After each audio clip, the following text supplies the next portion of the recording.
સાલુ કથાના પ્રસંગની અંદર પરમ પૂજ્ય સદગુરુ જોગી સ્વામીની વાતો સાક્ષાત સવિતા ભાગ 1 કિરણ 123 પોઈન્ટ નંબર 2 આજના શુભ સમાચાર શુભ આશીર્વાદ.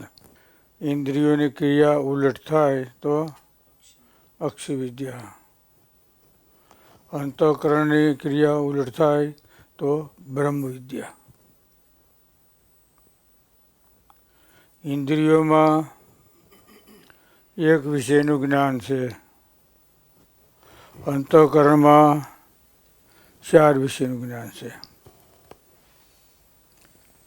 ખાલી ઇન્દ્રિયો એ કહેવાય, મન, બુદ્ધિ, ચિત્ત ને અહંકાર. આ 4 કહો ત્યારે એને અંતઃકરણ કહેવાય. લોટ, ખાંડ અને ઘી તેને અલગ કહેવાય. શું કહેવાય? સીધું કહેવાય. ત્રણને ભેગા કરો તો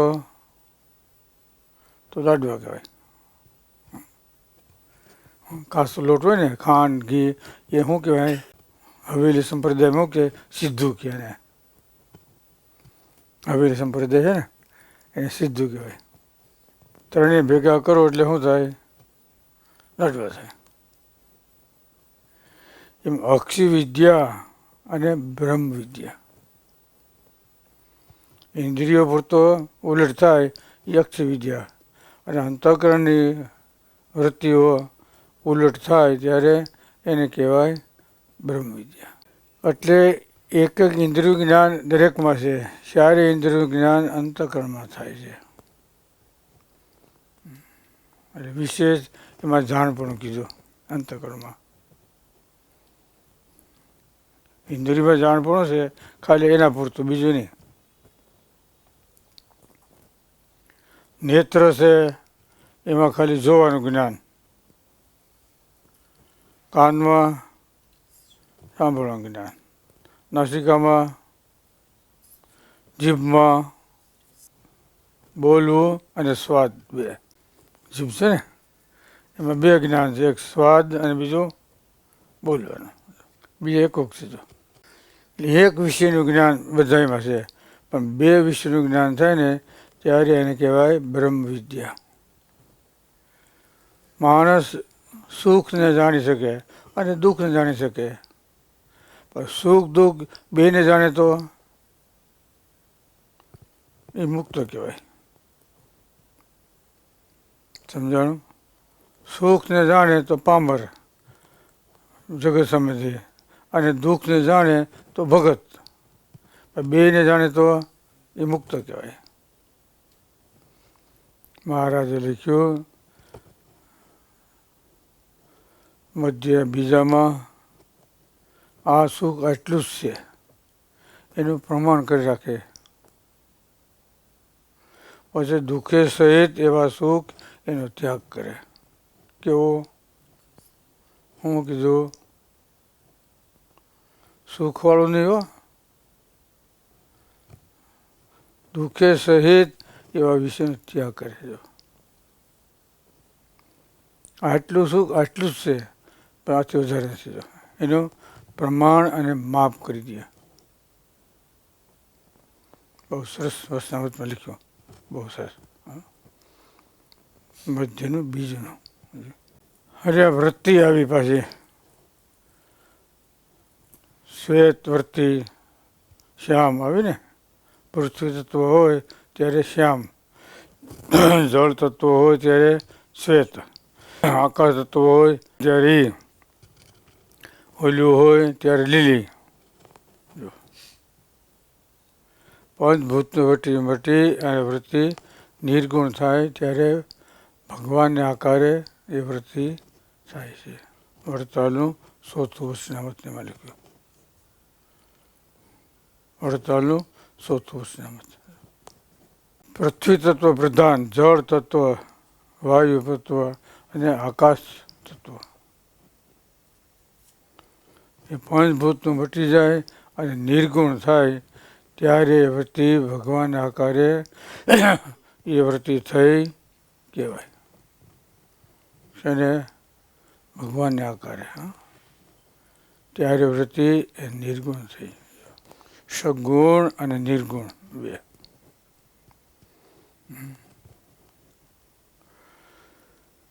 જગતનું સુખ એ સગુણ છે, ભગવાનનું સુખ છે એ નિર્ગુણ છે.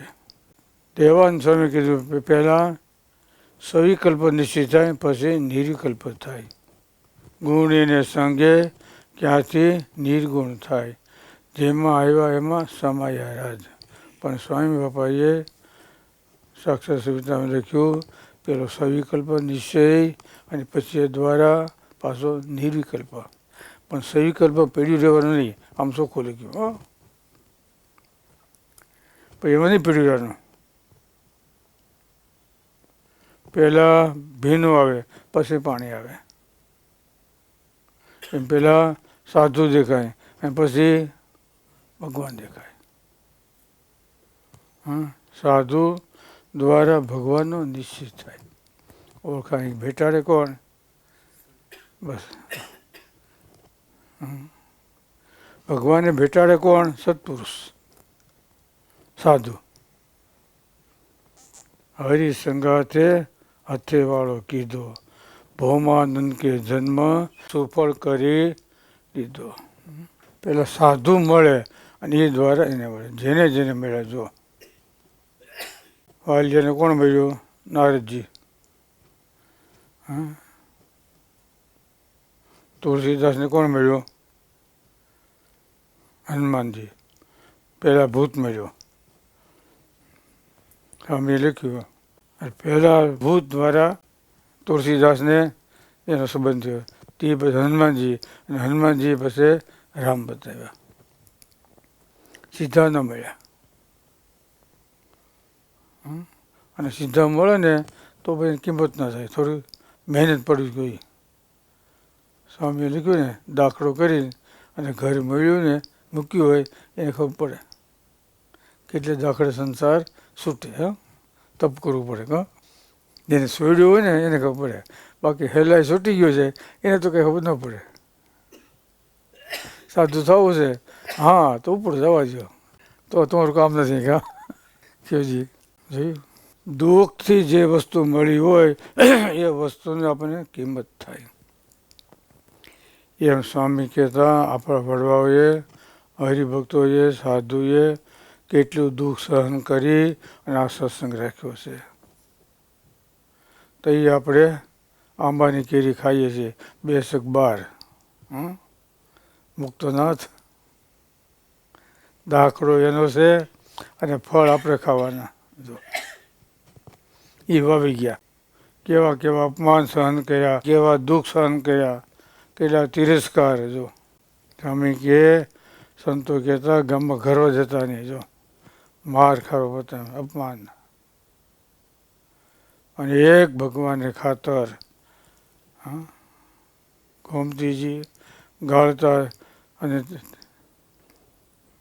થાક લાગ્યો હોય તો મહારાજ ભેટે ને એટલે છે ને થાક ઉતરી જતો સંતોને. મહારાજ કે પરસેવો ને અને ધૂળ છોટી હોય એટલે સંતો કે મહારાજ આ ધૂળ છોટી ગારો છે, તમારું કપડાં બગડશે. મહારાજ કે ગારો નથી, આ સંદન છે. એમ કહેતા સંદન છે, આ ગારો નથી. એમ જો ગારો ક્યાં હતો? કોણ કે આણંદમાં કિશોર ઉજાડ્યું ને મહારાજનું. હા, કાદવ સાણ ને ગોબરવાળો ને આ બધું એ શું કહેવાય? અપમાન કહેવાય, આ સન્માન કહેવાય. સામેથી સંતોને મહારાજ ભેટા અને ગમે એવું થાક લાગ્યો હોય ને એ થાક ઉતરી જતો. સમજો? એ થાક ઉતરી જતો. થાક ઉતરી જતો. ક્યારે ઉતરે? ભગવાનના સ્વરૂપમાં મન આસક્ત થાય ત્યારે. મધ્યનું 29માં લખ્યું, ભગવાનના સ્વરૂપમાં જે ભક્તોનું ચિત્ત અતિશય આસક્ત થયું હોય, મહારાજ કે રસ્તે ચાલીને થાકી ગયો હોય, બેઠું થવાની શરીરમાં શક્તિ ન હોય એવો હોય, એ સમયે ભગવાનની કથા વાર્તા થાય તો કંઈ દુઃખ નથી. નંબર 2, ગમે તો અપમાન થયું હોય, ગમે તો તિરસ્કાર કર્યો હોય, ગમે રોગે પીડા પામ્યો હોય, પણ જે સમયે કથા વાર્તા થાય તે બધું ભૂલાઈ જાય, એ ઉપશમ કહેવાય. મહારાજે અમદાવાદના બીજામાં લખ્યું, ત્રીજામાં 2માં, અજ્ઞાની સુષુપ્તમાં લીન થાય અને ભગવાનનો ભક્ત ભગવાનની મૂર્તિમાં લીન થાય. થાક લાગ્યો ને એટલે સૂઈ જાય, એટલે થાક ઉતરી જાય, અને ભક્ત છે એ ભગવાનની મૂર્તિમાં લીન થાય એટલે એને થાક ઉતરી જાય. ઉપશમ કહેવાય. સ્વામી કે ઉપશમ એટલે ભૂલું. સાંજે આપણે શું ખાધું હોય, હવે કોઈ પૂછે શું હતું તો કે ખબર નથી, એ ભૂલું કે ઉપશમ કહેવાય. એ વસ્તુ જીવમાં ઉતરી કહેવાય. એમ ભગવાનને સાધુ એના વસન, એના આશીર્વાદ, એની કથા વાર્તા જીવમાં ઉતરી જાય ને તો કામ થઈ જાય. બસ જમવા બેઠા ગળે ઉતારવાનું, પેટમાં ભરી લેવાનું શાંતિથી. હારું, સારી વસ્તુ. પછી ભમન થાય એવું નહીં. કેવું? હા, બસ ભમન થાય એવું નહીં કરવાનું. સારું હોય ને એવું સ્વીકારવાનું. એટલે ઇન્દ્રિયોની ક્રિયા ઉલટ થાય એમ કહેવાય અક્ષી વિદ્યા, અને અંતઃકરણની ક્રિયા બંધ થાય તો એને કહેવાય બ્રહ્મ વિદ્યા. મધ્યનું વિષ્ણુ વસનામતમાં છે, એના પર કહેજો. અક્ષી વિદ્યા અને બ્રહ્મ વિદ્યા, મધ્યનું વિષ્ણુ વસનામત. એટલે બ્રહ્મ વિદ્યા ખબર ને, ઓલી અક્ષી વિદ્યા ખાલી ઇન્દ્રિયોની વૃત્તિ સ્થિર થાય, અંતઃકરણ વૃત્તિ સ્થિર થાય તો એને કહેવાય બ્રહ્મ વિદ્યા. ઉલટ થઈ જાય. સૂર્ય અને ચંદ્ર આ બેની ગતિ છે. સુખ છે એ ચંદ્ર છે, દુઃખ છે એ સૂર્યની વૃત્તિ છે. ઉલટ પલટ કરવાના, ઘડી ચંદ્ર સામો જોવા, ઘડી સૂર્ય સામો, એમ બેની વૃત્તિ ઉલટ સુલટ કરવાની છે.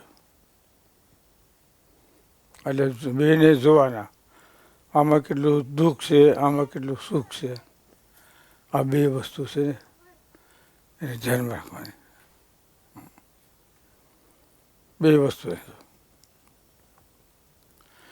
તો એને જ્ઞાન કહેવાય.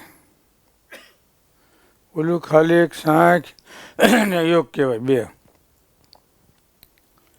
સાંખ એટલે ખબર છે ને ખોટું, યોગ એટલે સત્ય. બે પણ બેને ભેગા કરો તો જ્ઞાન કહેવાય.